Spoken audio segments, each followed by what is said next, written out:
بابەتێکمان هەیە لە بەڕێز محەممەد عەبدوڵقادر بە سەردێڕی ڕۆڵی چین لە تێکشکاندنی فاشیزم.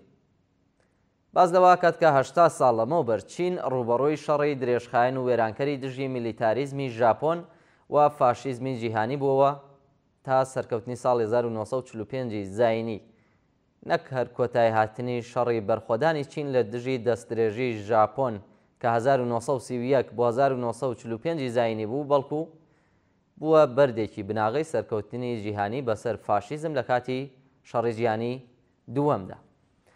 ئەمڕۆ جیهان لە کاتێکدا بیر لەم ساتە وەختە سەرەکیە دەکاتەوە گرنگی خەبات و قوربانیدانی چین بەردەوامە لە دەنگدانەوە بە قوڵی هەم لە یادەوەری نەتەوەی و هەم لە مێژووی نێودەوڵەتیشدا.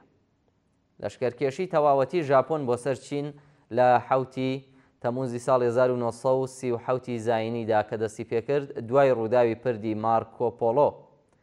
هەرچەندە دەست درێژیکردن پێشتر بە داگیرکردنی مانچوریا لە ساڵی 1930 زاینیدا دەستی پێکرد بوو، بۆ ماوەی 14 ساڵ خاکی چین بوو بە سەنگەرێکی سەرەکی لە شەڕی ئاسیا دژی فاشیزم.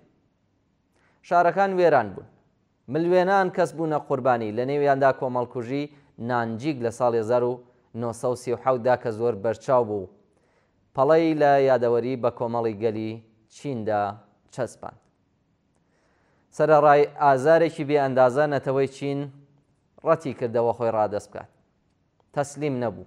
شەڕەکە هێزە سیاسی و کۆمەڵایەتیە جۆرا و جۆرەکانی کۆ کردەوە، لەوانەش پارتی کۆمۆنیستی چین و حکوومەتی ناسیۆنالیستی لە بەرەیەکی یەکگرتووی دەگمەن بەڵام چارە نووساسدا. بزوتنەوەکانی خۆڕاگری لە شارەوە بۆ گوندەکان لە سوپاوە بۆ هاوڵاتیانی ئاسایی بڵاو بوونەوە، زەمینەی سەرکەوتنی دوجاریان لە وڵاتەدانا. شەڕی چین دژی ژاپۆن یەکێک بوو لە شانوە سەرەکیەکانی خەباتی جیهانی دژی فاشیزم. بۆ ماوەی 8 ساڵ پێشەوەی هێرشی سەر پیرل هاربەر ئەمریکا بە تەواوی ڕابکێشێتە ناو جەنگی دەریای هێمن، چین نزیکەی بە تەنیا لە دژی فراوانخوازی ژاپۆن وەستا بووە.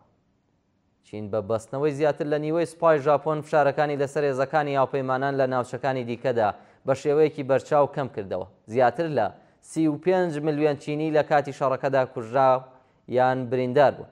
بەڵام ئەم قوربانی دانانە یارمەتی لاوازکردنی توانای ژاپۆنیدا بۆ فراوانکردنی زیاتر بۆ باشووری ڕۆژهەڵاتی ئاسیا و دەرەوەشی.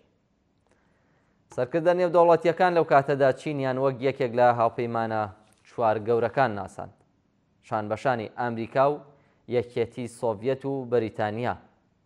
دانیان بەو ڕۆڵە حەتمیەدانا کە چین لە سەرکەوتنی جیهانی بەسەر فاشیزمدا بینیوێتی. نرخی سەرکەوتن زۆر قرس بوو بۆ چینیەکان، تەواوی خێزانە چینیەکان وێران بوون. ژێرخانی ئابووری لە ناوچوون و برسێتی سەختیەکانی شەڕی زیاتر کردبوو، بەڵام خۆڕاگری خەڵک، جووتیاران، کرێکاران، خوێندکاران، سەربازان و ڕۆشنبیران بە هەمان شێوە ئازایەتیەکی نائاسایی نیشاندا لەوان.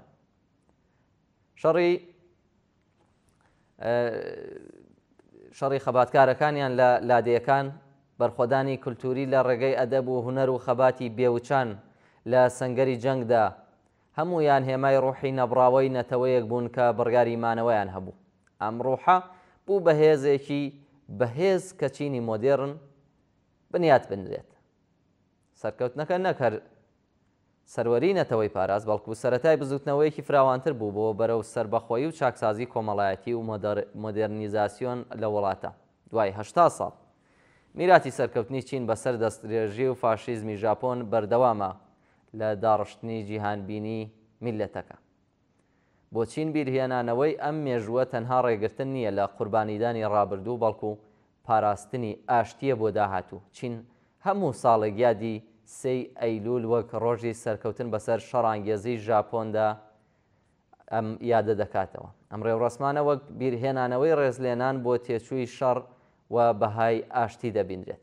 هەروەها تیشک دەخەنە سەر بانگەوازی چین بۆ بنیاتنانی جیهانێک کە لەسەر بنەمای ڕێزگرتن لە یەکتر و هاوکاری و ئاسایشی هاوبەش دابمەزرا بێت. یادی هەشتا ساڵەی تەنها ڕنگدانەوەی مێژوو نیە بەڵکو وانەیەکە بۆ جیهانی ئەمڕۆ. لەگەڵ سەرهەڵدانی تەحەدای نوێ بۆ سەقامگیری نێودەوڵەتی، یادەوەری ڕۆڵی چین لە شکستپێنانی فاشیزمدا جەخت لەسەر گرنگی یەکێتی لە دژی شەڕانگێزی و تۆندڕەوی و توندوتیژی دەکاتەوە. کۆمەڵگای جیهانی دەبێت ئەوەی لەبیر بێت کە ئەو ئاشتێکە لە ساڵی 1945 زاینیدا بەدەسات لەسەر قوربانیدانی خەڵکێکی بێشمار بنیاترا کە دژی ستەمکاری وەستان.